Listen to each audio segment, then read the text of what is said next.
This is another named tweet that I'm going to unravel for you today and analyze. It's called Group Thought. Group Thought. And it's actually pretty important right now because with this corona outbreak and with everything that's been going on in the election year, we have Bernie Sanders going up against Joe Biden for the nomination. Not looking very good for Bernie. But I think we've seen, and I think many people will agree, that politics, and I hate to say this, but it's becoming everything. Like, opinions are essentially almost assigned by which political team we happen to be on. So I'm Trump positive, for example, right? And so I want the president to be reelected. He hasn't done, I will, of course, change my opinion if he does something that I see as unforgivable or that he deserves to lose.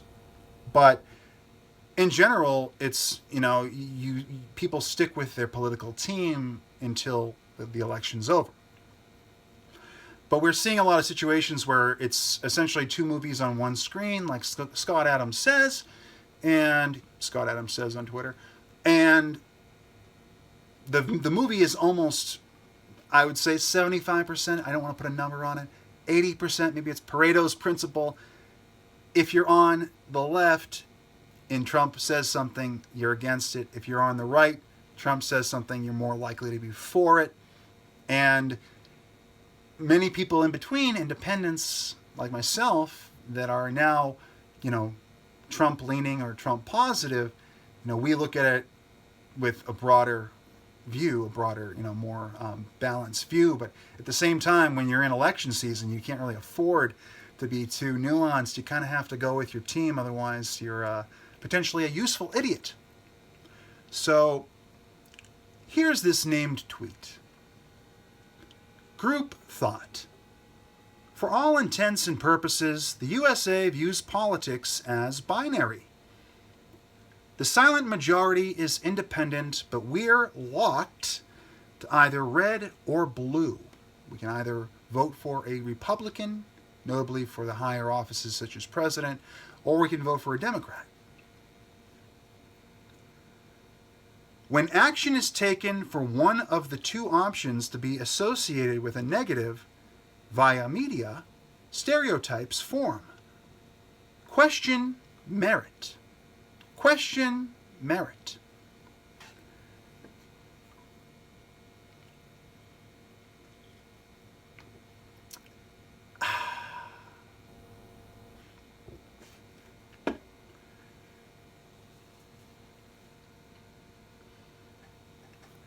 So, this focuses on how the media can basically present one of the two political teams in the United States as evil. Okay?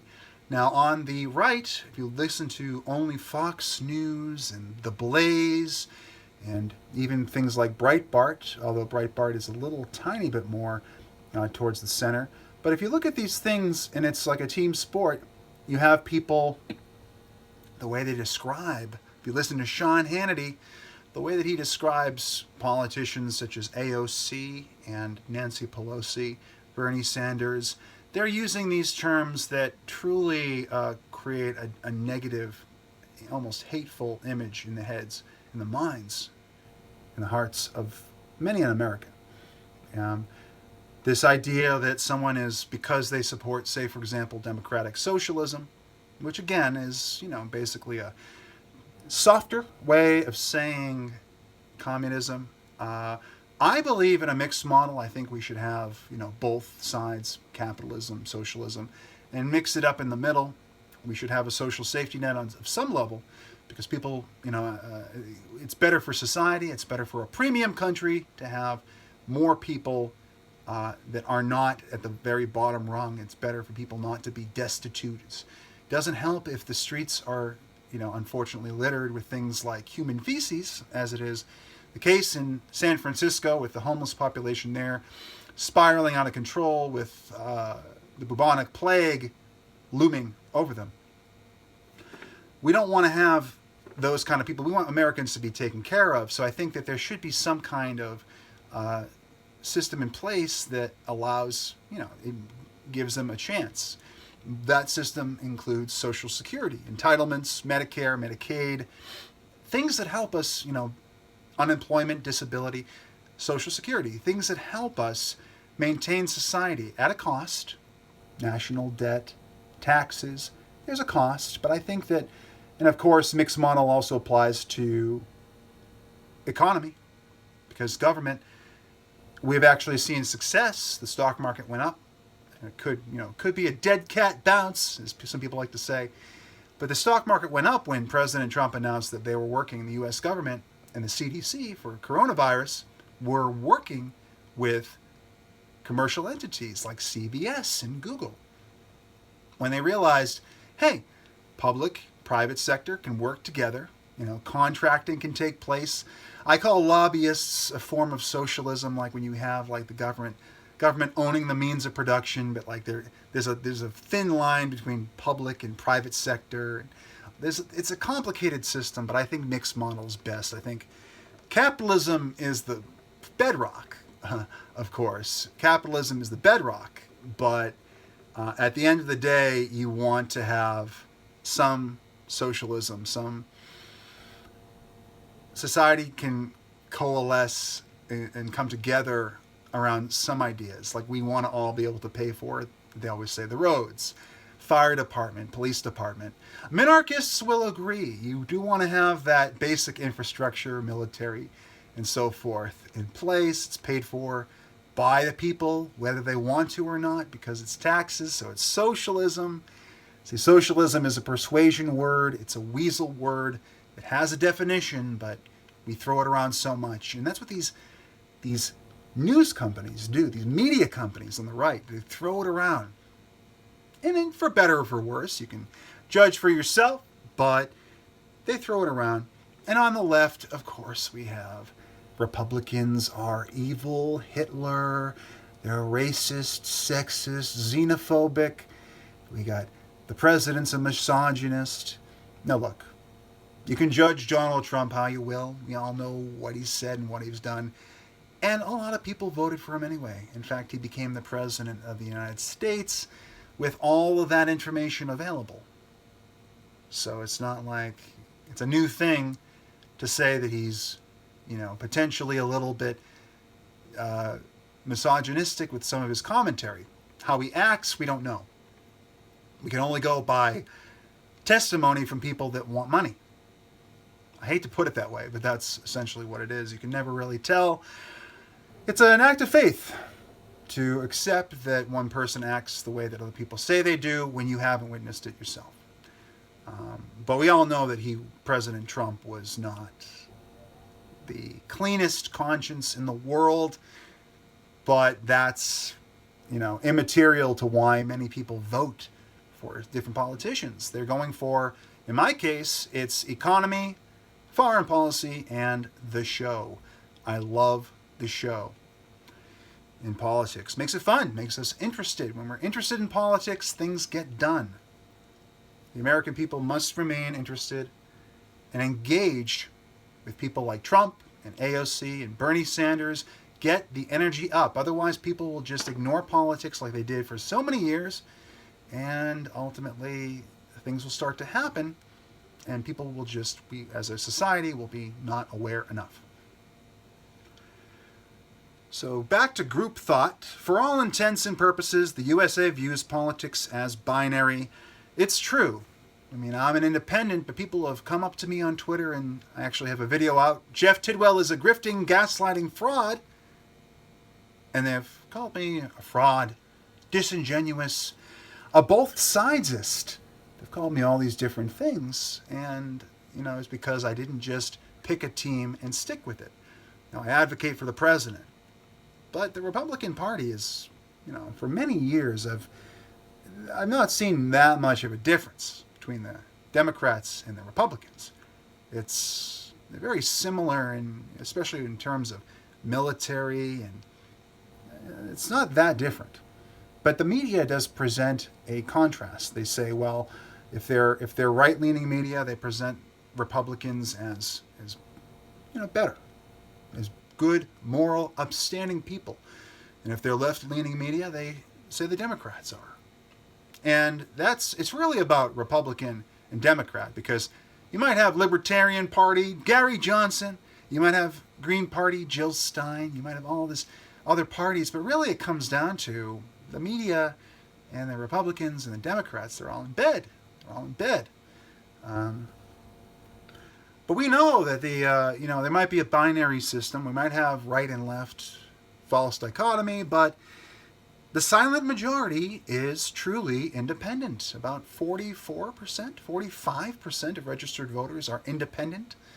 And they love their open primaries. We have a primary coming up on the 17th. Joe Biden, Bernie Sanders, and of course, Trump's going to win all the incumbent Republican primary votes. And it's going to be another 4 wins for Trump, because Bill Weld and what's his name? Joe Walsh. Now, why didn't George Conway run? Kellyanne Conway's husband. Why didn't he run? 3D George Conway. So the silent majority is independent, but we're locked to either red or blue.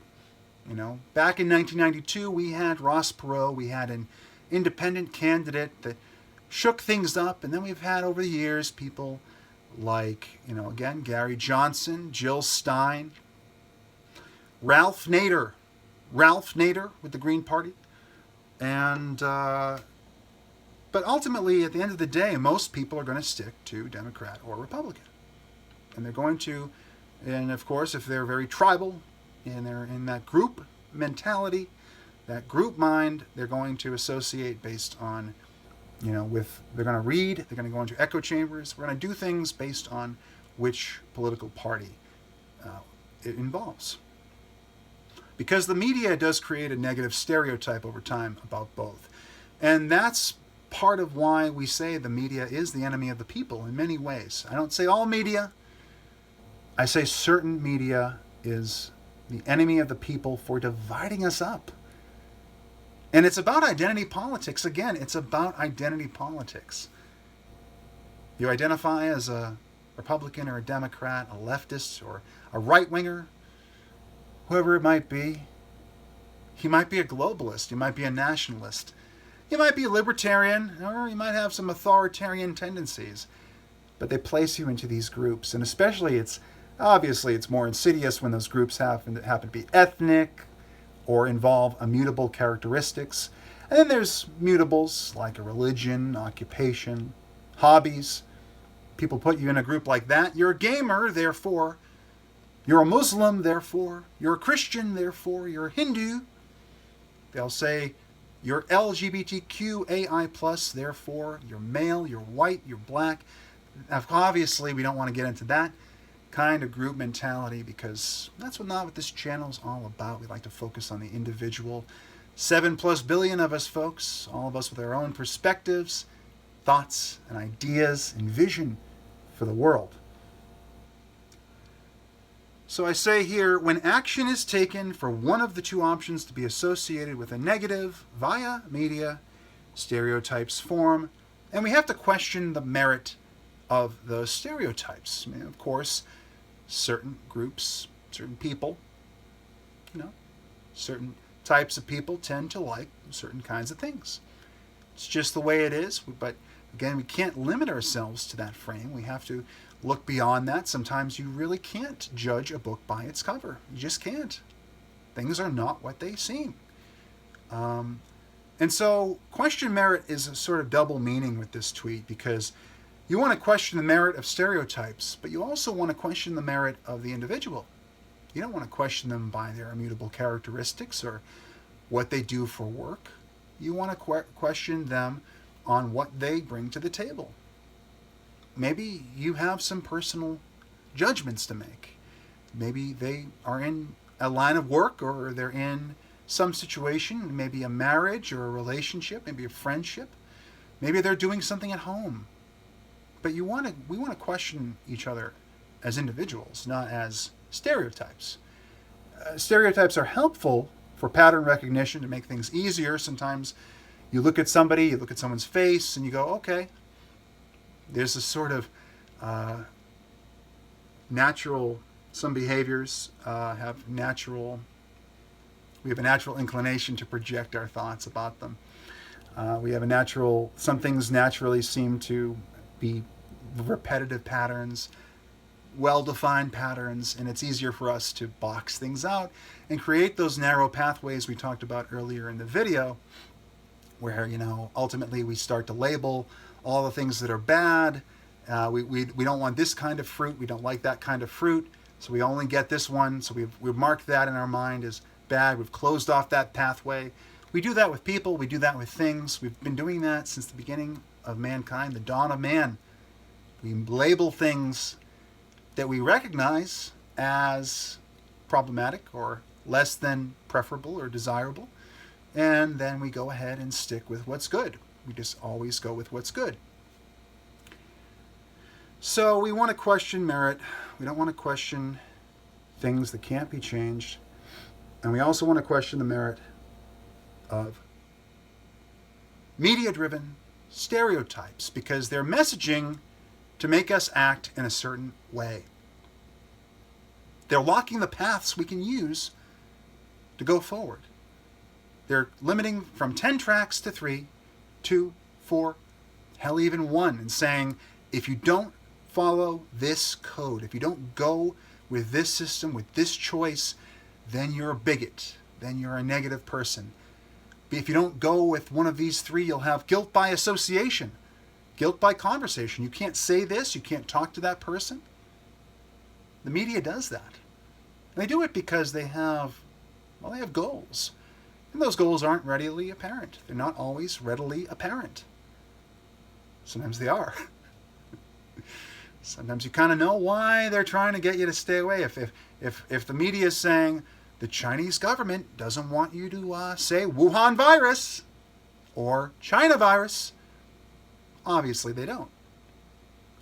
So why are you advocating on behalf, especially if you're an American media company, why are you advocating on behalf of China? That's not very loyal to me, but hey, we'll question this on a individual basis, person by person. We won't make a broad assumption about all media. We're going to take a look, closer look, climb the pedant tree, and actually observe what's going on, question everything, and figure it out.